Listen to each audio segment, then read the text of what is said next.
bem? Meu nome é Laís Mello, eu sou bibliotecária, professora de escrita criativa e também escritora independente pela Amazon.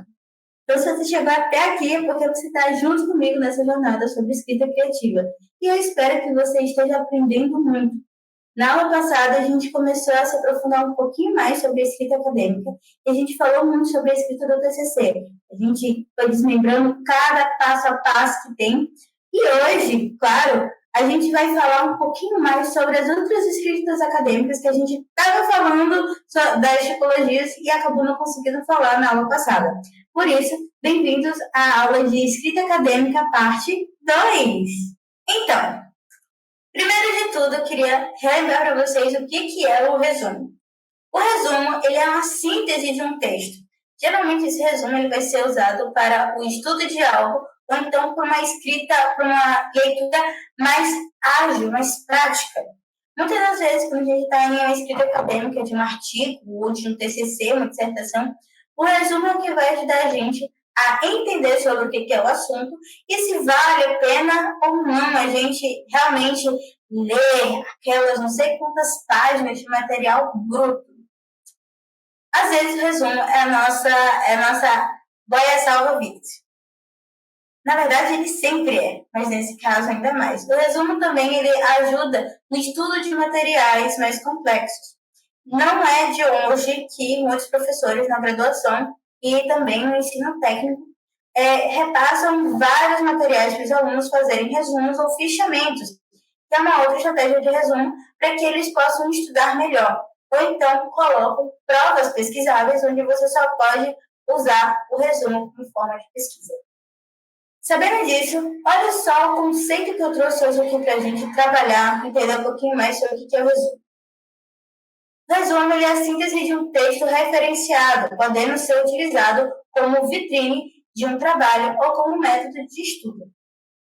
Então, você tem aí o resumo crítico, que nesse caso, o resumo crítico, ele vai ser você ler o material, fazer uma síntese dele, em alguns momentos dar pontuadas da sua opinião sobre o que você entendeu, sobre o que poderia ser mais aprofundado.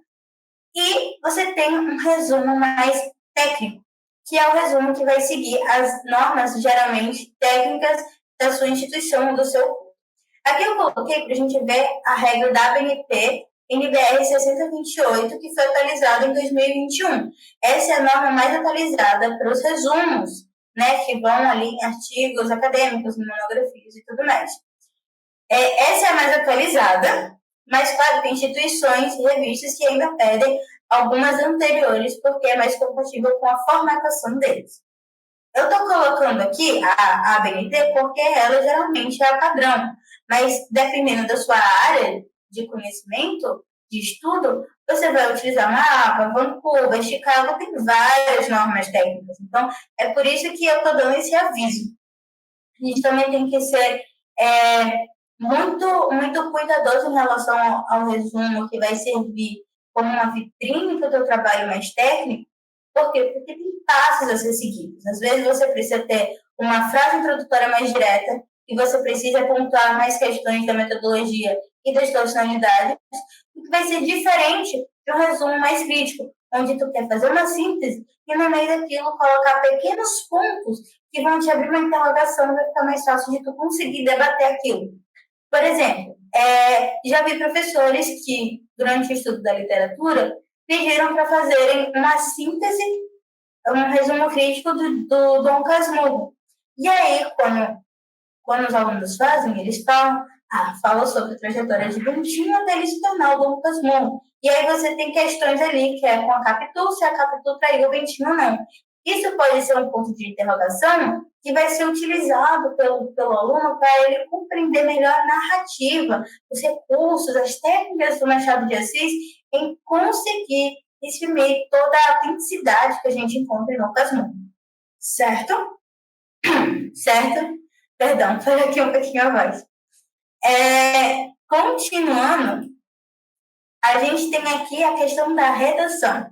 E pontuando, essa é uma redação para concursos ou para a redação do Enem. A redação, ela é um texto em forma dissertativa argumentativa, Ou seja, você precisa dissertar sobre o assunto, você precisa argumentar, você precisa mostrar fatos e você precisa demonstrar por que eles são fatos. A questão da redação de concursos e de exames nacionais acabam sendo mais exclusivos por um pequeno diferencial, porque elas são restritas a 30 linhas. Então, é tu conseguir dissertar e argumentar em um mínimo de linhas.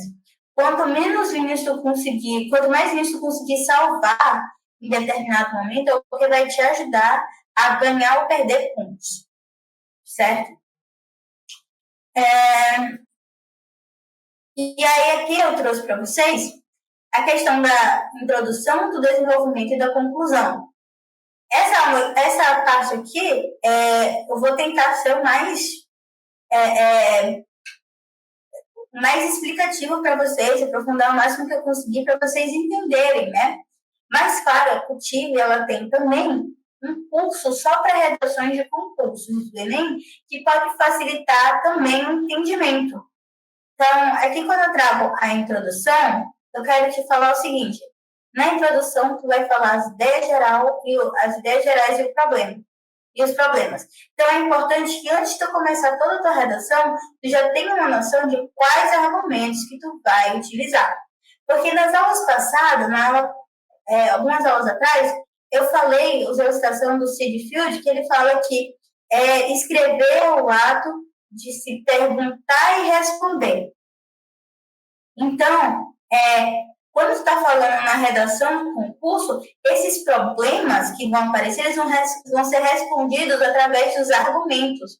E na conclusão, eles vão ser respondidos pelas soluções. Os problemas vão ser respondidos pelos argumentos que vão ser debatidos também como soluções. Ok? Então, na introdução, tu tem que ter uma ideia geral. Você vai chegar e vai falar: vamos falar sobre isso, e isso acontece por tal coisa. Os problemas gerados por isso são 1, 2 e 3. E aí, no desenvolvimento, você vai pegar: o problema 1 que tu citou, já é o teu argumento 1. O problema 2 que tu citou, já é o teu argumento 2. O problema 3 que tu citou, já é o teu argumento 3. Então, você tem que trabalhar para ele ficar coerente dentro dos problemas que tu mostrou e a argumentação de por que ele acontece e como ele vai mudar. A conclusão, ela vai ser a ideia geral de novo. Temos visto que isso acontece por causa de X fator. A conclusão, lembrando que na conclusão tu nunca vai adicionar uma ideia nova. É por isso que a ideia geral que tu dá na tua introdução, ela aparece na tua conclusão um pouquinho mais elaborada por conta do desenvolvimento. Então, é por isso que eu falo, temos visto que essa ideia geral acontece por um pouquinho mais desse argumento X e desse argumento Y. E as soluções para elas viáveis a curto prazo é tal, a médio prazo tal, e a longo prazo tal. É isso que tu vai colocar nessa redação, né? Essa estrutura. Eu espero que tenha ficado um pouquinho mais difícil para vocês. Eu quero ser bem explicativa, mas eu vou trazer melhor toda essa conjuntura nas próximas aulas, quando a gente estiver trabalhando em cima de sprints, ok? Porque vocês também vão descobrir o que é o sprint lá no futuro também. Então, se você está aqui, pelo amor de Deus, ativa o sininho para você não perder as próximas aulas. E, claro, se você chegou até aqui, bons estudos para você. Espero que vocês tenham conseguido anotar tudo. E, se não, vocês sempre terão acesso aos slides das aulas que vão ser disponibilizados pela plataforma do CUTIV, podem ser solicitados por outras plataformas, ok? Outras plataformas de contato. Se você tiver dúvidas, já deixa aqui nos comentários do YouTube para poder ajudar. E também pelos recursos, pelos locais onde está sendo divulgado. Instagram, né? A própria plataforma do CUTIV, vou tentar te responder da melhor maneira possível. Também vou estar disponível para te responder pelo meu próprio Instagram, que é o Cursos Biblio. Então, me segue lá, que está vindo cursos bem parecidos com esse por lá e muito conteúdo toda semana. É isso, pessoal. Até a próxima.